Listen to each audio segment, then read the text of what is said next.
The air in the Stormlands was thick with the scent of salt and pine, the banners of House Baratheon flapping in the restless wind. Renly Baratheon, Lord of Storm's End, stood atop the battlements of his ancestral seat, his cloak of green and gold snapping behind him. Below, the assembled lords of the Stormlands awaited his decision. The news of King Robert's death had spread like wildfire, and with it, the whispers of Joffrey's illegitimacy. Renly's heart raced, not with fear, but with the weight of opportunity. Sir Loras Tyrell, resplendent in his enameled armor, stood at his side, his eyes searching Renly's face.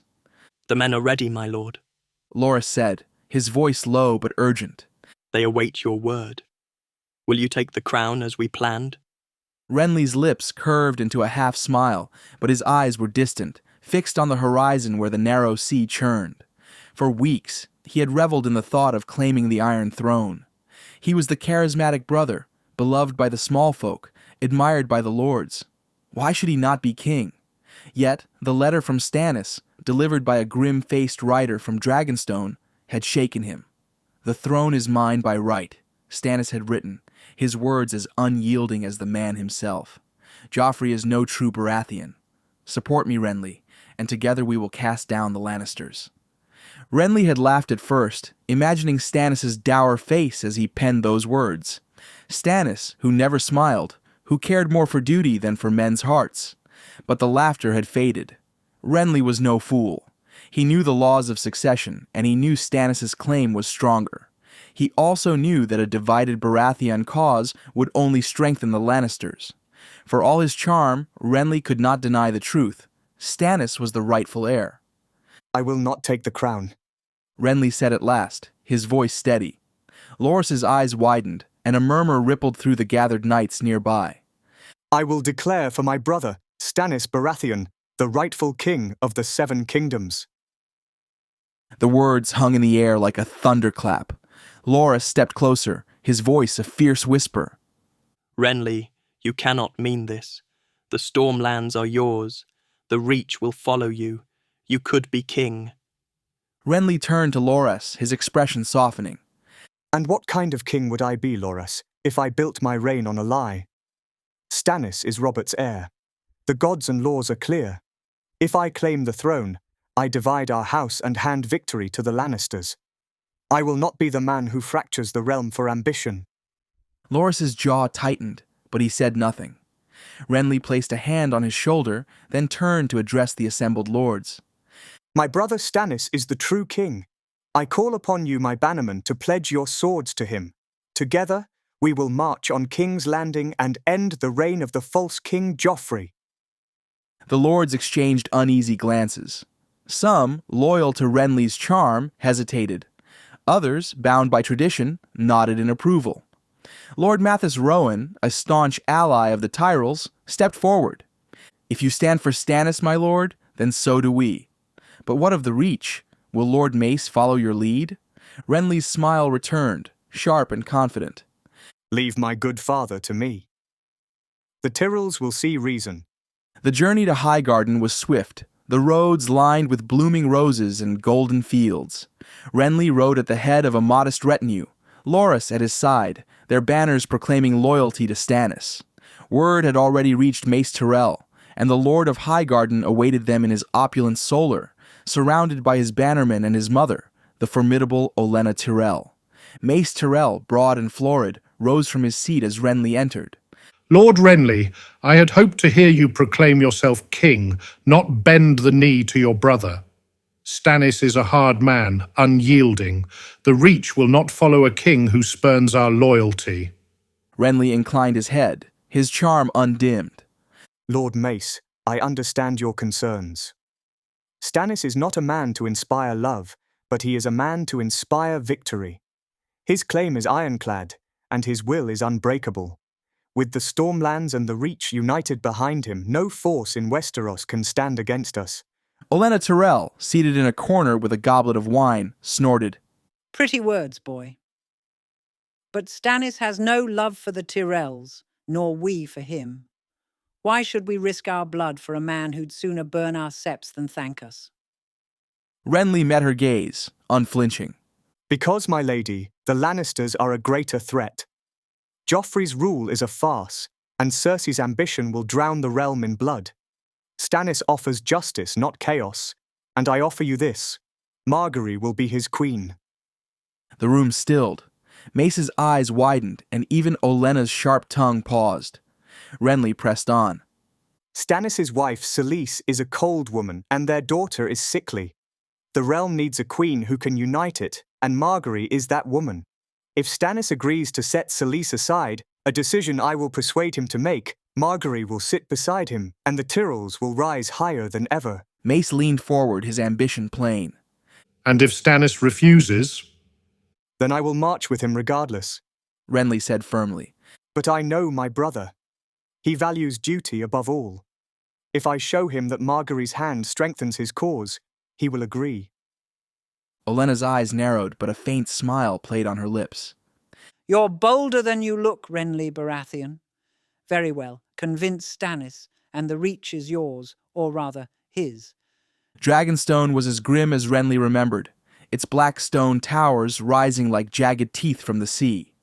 Stannis awaited him in the chamber of the painted table, his face as stern as the obsidian beneath his feet. Devos Seaworth stood at his side, his weathered face unreadable, while Melisandre, the Red Priestess, watched from the shadows, her eyes glinting like embers. Renly, Stannis said, his voice like the grind of stone.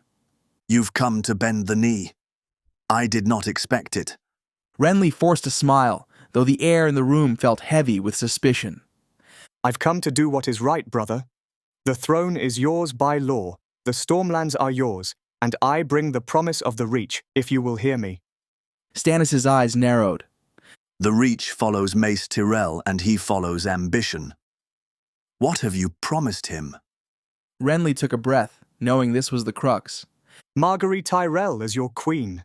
Set aside Selyse, and the Tyrells will pledge their swords. With their strength and mine, we can take King's Landing in weeks. The room erupted.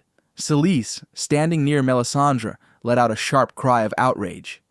You dare suggest my lord husband cast me aside for a Tyrell wench? Melisandre's voice was softer, but no less dangerous. The Lord of Light has chosen Selyse for Stannis. This proposal is an affront to his will. Stannis raised a hand, silencing them. His gaze never left Renly. You ask me to betray my wife and daughter for power. No. Renly said, stepping closer. I ask you to secure the throne that is yours. The Tyrells command the largest army in Westeros. Without them, we risk a prolonged war, and the Lannisters will profit from our division. Margaery is young, beloved, and fertile. She will give you heirs and bind the Reach to your cause. This is not betrayal, it is strategy. Devos cleared his throat. Lord Renly speaks sense, your grace. The Lannisters are entrenched in King's Landing. We need every sword we can muster. Stannis' jaw clenched, his fingers drumming on the painted table. For a long moment he said nothing. Then, at last, he spoke. Selyse, you have served me faithfully, but the realm demands sacrifice. Shireen will remain my heir until Margaery bears a son. You will be honored, but you will step aside. Selyse's face crumpled, but she bowed her head. Melisandre's eyes burned, but she said nothing. Renly exhaled, relief flooding him. You've made the right choice, brother. Stannis' gaze was cold. Do not mistake this for affection, Renly. You will serve as my hand, and you will prove your loyalty. Fail me, and no blood tie will save you. The combined might of the Stormlands and the Reach marched north, their banners a sea of green, gold, and black. Stannis rode at the head, his grim determination a stark contrast to Renly's easy charisma. Margaery Tyrell, radiant and poised, rode beside Stannis, her presence a beacon to the small folk who lined the roads, cheering for the Rose Queen. Renly, now Hand of the King, coordinated the army's movements, his charm smoothing tensions between the dour Dragonstone men and the flamboyant Reach lords. Word reached them that Robb Stark, the king in the north, had won victories against the Lannisters in the Riverlands, tying up Tywin's forces. The Ironborn too had struck at the north, but their raids were a distant concern. King's Landing was the prize, and Stannis' fleet, bolstered by the ships of House Redwyn, prepared to assault Blackwater Bay. In King's Landing, Cersei Lannister raged in the Red Keep. Stannis and Renly together? She spat, pacing before the small council. How did this happen? Renly was a peacock, not a loyalist. Varys, ever calm, folded his hands. It seems Lord Renly has chosen pragmatism over pride, Your Grace. With the Tyrells at their side, their numbers dwarf ours. Tyrion, acting hand in Tywin's absence, leaned back in his chair. We have the city's walls, the gold cloaks, and wildfire. Let them come. We'll burn their fleet to ash. But Cersei's eyes were wild. And if they breach the walls? Joffrey's claim rests on Robert's name, but if Stannis spreads his lies about incest... Tyrion sighed. Then we fight, and we pray. The Battle of Blackwater Bay was a storm of fire and steel. Stannis' fleet, led by Davos, clashed with the Lannister ships, while Renly's cavalry swept along the King's Road to strike the city's gates. Tyrion's wildfire gambit wreaked havoc, green flames consuming dozens of ships, but the Red Wine fleet's numbers held firm, and Stannis' forces landed on the shore. Renly, clad in green armor, led the assault on the Mudgate, his voice rallying the Stormlanders and Reachmen. For Stannis! For the true king! He roared, cutting through gold cloaks with his sword. Loras fought at his side, a whirlwind of steel, their bond unspoken but unbreakable. Inside the city, Tyrion led the defense, his cunning keeping the walls intact longer than expected. But the tide turned when Mace Tyrell's heavy horse smashed through a sally port, opening the way for Stannis' men. By dawn, the Baratheon banners flew over the Red Keep. Stannis entered the throne room, his face grim as he beheld the Iron Throne. Renly stood at his side, Margaery a step behind. Joffrey, captured and defiant, spat curses until Stannis silenced him with a glare. You are no son of Robert, Stannis said, his voice cold. Take him to the dungeons. Cersei and Tommen were spared, sent to Casterly Rock under guard. Tyrion, wounded but alive, bent the knee, his wits subdued by defeat.